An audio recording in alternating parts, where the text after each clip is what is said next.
Welcome back for another video. So who are the best players to start Game Week 1 with? In this video we're going to break it down by position and price point, so premium, mid-priced and then budget for keepers, defenders, mids and forwards. There's over 600 players to choose from in FPL. This is essentially a final shortlist of the players that I feel are worth building a squad with. I'll justify each pick, but leave a comment below if there's anyone you disagree with or anyone that I've left out. With just a week or so of pre-season left, now's the ideal time to lock in a scout membership with a 40% pre-season discount running right now. The new members area is live and the new app's out as well. All the tools you need for 2024-25. Click the link below to become a member. So let's do the keepers first, and there's not many on my list. As far as the premiums, it's Raya and Alisson.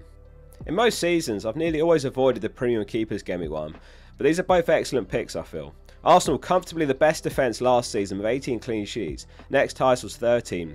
28.4 expected goals conceded, next highest was 35.9. Not the best opening games, but they are capable of a clean sheet against anyone. And they've added further reinforcements with Calafiori. Timber's back as well from injury, and they're going to sign a midfielder.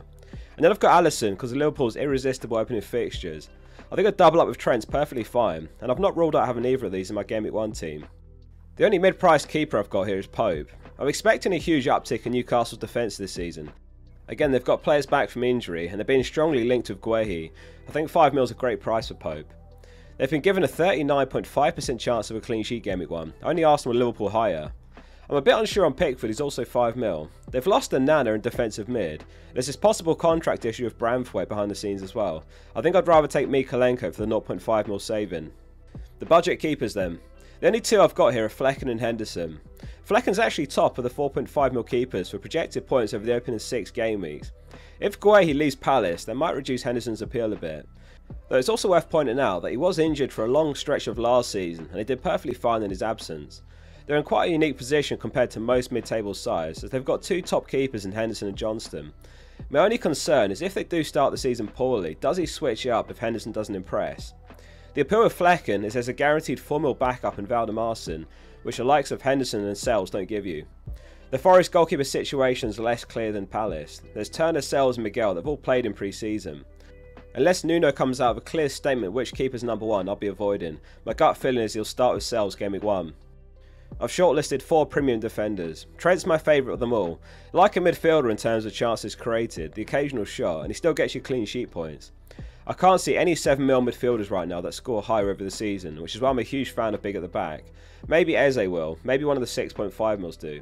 Same applies to the forwards, there's none for 7 mil that I can see outscoring him this season. Vardy and Gabriel the same, both 6 mil and they should be on for another great season. Chelsea Game Week 1 for Man City, and I'm expecting them to put a few past Chelsea in honesty, judging by how open Chelsea have looked in pre-season. I'm expecting Vardy to finish the season on double-digit goals and assists combined. In terms of Arsenal defence, I can't see Arteta shaking up what worked at the start of this season, so Gabriel's my favourite of the Arsenal defenders.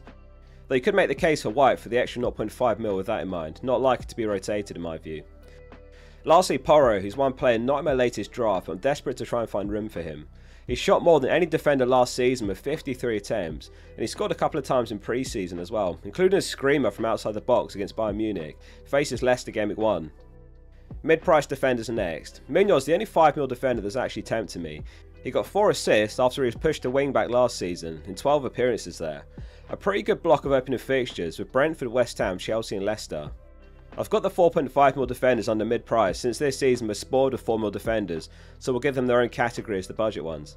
At Newcastle, I'll be reacting to transfer news. If Trippier leaves, then Livramento is the best 4.5 mil in the game for me. If Guehi signs and Trippier stays, then Guehi's my favourite. If neither Guehi signs or Trippier leaves, then it's Hall. He's been unbelievable in pre-season, he's got a couple of attacking returns as well, and he's home to Southampton to kick the season off. Anderson for 4.5 mil, a great cheap route into Palace's defence.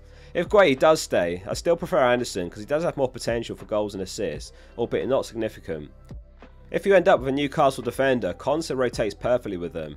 He rotates great with Mykolenko as well actually. Mykolenko the 4.5 mil route into Everton's defence. I don't see any reason to spend the extra 0.5 mil on the centre backs. If Mykolenko is strongly linked with a move away or they're looking to sign a new left back, then it's one to rethink, but as it stands he's great value. Lastly, Dunk. I'm expecting a very different Brighton side to De Zerbi, who were very unpredictable for clean sheets last season. They should be a more solid unit under Hurzeler, based on his past managerial record. He's a self-proclaimed set-piece focused manager. They scored an absolute ton of them when he was at St. Pauli. so I can see Dunk scoring a few times over the season as well, who is their main aerial threat. The 4mm defenders next. Ipswich I think could be a surprise package this season. I've got Greaves and Johnson here. Greaves, a very highly rated centre-back who they've signed this window, and Johnson the other one that they've just signed. He's joined from West Ham and presumably under assurances of game time. In fact, only Chaplin's played more pre-season minutes than Johnson. I prefer these two to Harwood Bellis personally. Southampton coach Russell Martin recognised in an interview that they are going to play some incredible teams in the league this season, and he said they're not going to just sit back for 90 minutes, they are going to go for it. So it does make me wonder if Southampton are going to be a team to target with our attackers this season. No one knows exactly how the price change algorithm works, but we've seen many highly owned cheap picks fall in price early in the season when transfer activity is at its peak, and if they get off to a bad start, which could happen against Newcastle especially, I wonder if it's better to grab another lower owned 4mm defender. He's not a bad pick though. Nor is Fast from Leicester who's 4mm. What I will say is it's risky business to have two 4mm defenders because you're going to need a back three that you're certain will start every week and they've got enough upside to play regardless of fixture, so basically a premium back three. I wouldn't feel comfortable intentionally starting a 4mm defender any week. The one player perhaps controversially left out here is Barco. He missed their last pre-season friendly with a minor injury. Not a major concern if it wasn't serious, though we have seen Baleba playing left back in pre-season, and Herzl has said himself, I think he's an option, he can play there. And then lastly, he could be a short-term pick until Stupinan's back later next month or maybe early October.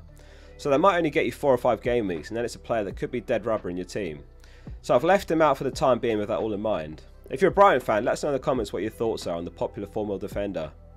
Let's get into the midfielders, the premiums first. So Salah needs no justification.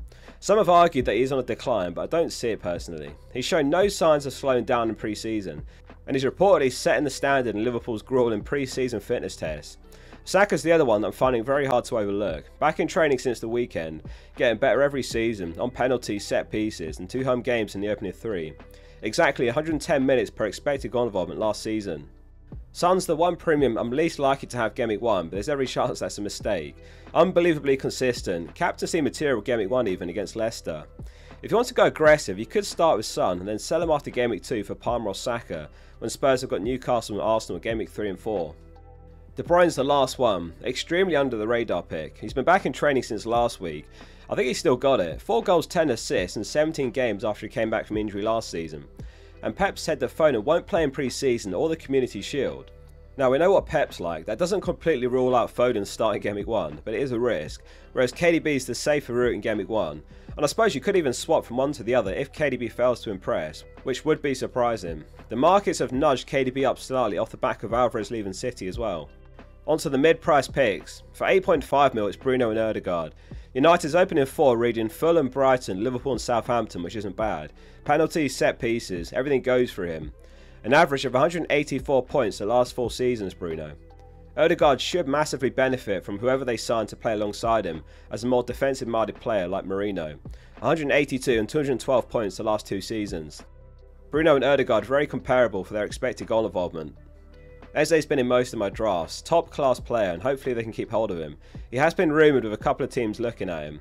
Again, set pieces, penalties, and expected goal involvement every 140 minutes last season, loads of routes to points. What's nice about Eze is that he's a guaranteed route to one of the 6.5mm mids as well. Let's say you start with Gibbs White instead and he disappoints, while Nkunku's 6.6mm by Game Week 2. You're immediately priced out unless you've got money in the bank, not an issue if you've got Eze. Palmer is one of the notable players who was missing from the premium mids. I've gone cold on Palmer. I haven't been impressed watching Chelsea in pre-season. Nkunku on the other hand has impressed individually, and it's a 4mm saving on Palmer. My current thinking is I'd rather start with a Salah, Saka or Son, and then go for Nkunku rather than discount one of those premiums for Palmer. Fully expecting to own Palmer at some point this season, could be very early on even, but from the get-go that's my preferred approach. A few more. Gordon for 7.5mm with a ridiculous 27 goal involvements in 34 starts last season.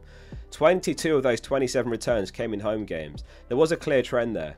The good news is that he starts with a home fixture Game Week 1, and if he can show more in away games, he's going to be a joke for 7.5mm. There's a ton of 6.5mm mids. The other two that I'm looking at are Johnson and Gibbs White. Johnson managed 5 goals, 12 assists last season, which is respectable, and he actually hugely underperformed his expected goals with 5 from 10.4 xG. First choice right winger for Spurs, and if he can keep improving and get even more starts, he'll make a mockery of 6.5mm. Gibbs White I'd say is a less exciting pick. Forest are definitely going to score less goals than Spurs, though he is on penalties and they've got better opening fixtures longer term. You know, if he gets off to a steady start, realistically you could leave him in your team till game week 10, just consider benching him in game week 4 against Liverpool. This one's very much down to preference, but I actually like Hudson-Odoi slightly more than Gibbs White, despite no penalties, 1 mil saving for the winger. The other two 5.5 mils are Smith Rowe and Andreas.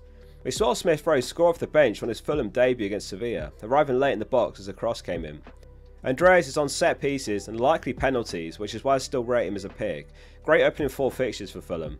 One thing I'll be keeping an eye on is his role on the team with Smith Rowe there now. If Smith Rowe plays central, then Andreas would probably drop deeper, whereas if he plays down the left, then it could be Andreas behind Muniz. Rodgers is the best 5 mil midfielder for me. I'm expecting him to get the most minutes between him, Bob and Ahmad. In fact, in pre-season, no one's played more minutes than Rodgers for Villa. There's a couple of 4.5 mil mids in the conversation as well. I like Winks the most, he should start basically all games. Going to get you 2 or 3 points per game, so don't plan to start him ever. Finishing up with the forwards, and the two premiums are Haaland and Watkins. It's very hard to make a case against Haaland besides the price tag. And even then, there's a good chance he's worth 50 mil if he nails it as your captain. Watkins is the one I'm more unsure on initially. He could be someone I pick up around game week 3 when they've got Leicester, Everton, Wolves, Ipswich, Man United. Some of these players' appeal does depend on team structure though. If you go Haaland, then you probably don't go Watkins, as I see Isak as the better pick. Watkins, Isak and Haaland's a lot of money to lump into your attack, and you probably suffer elsewhere in your team shape. So yeah, Isak needs no justification either, most of them player in the game for a reason. Havertz on the other hand, I've not seen in many teams. After his move to striker last season, only blanked a couple of times in the last 13 or so game weeks, with 8 goals, 6 assists. Only Palmer, Isak and Haaland had a higher expected goal involvement after that positional change. Muniz is my favourite of the 6 mil forwards, though I do see Wood as a very solid pick as well. Very little between them. Muniz more assured for minutes, I'd say. At the back of my head, at some point he will come into the Forest lineup. It really depends on if he can get his fitness sorted and how Wood starts the season. So if Russell Martin's saying that they're going to be going for it lots this season, then Armstrong leaps out for 5.5 mil and on penalties.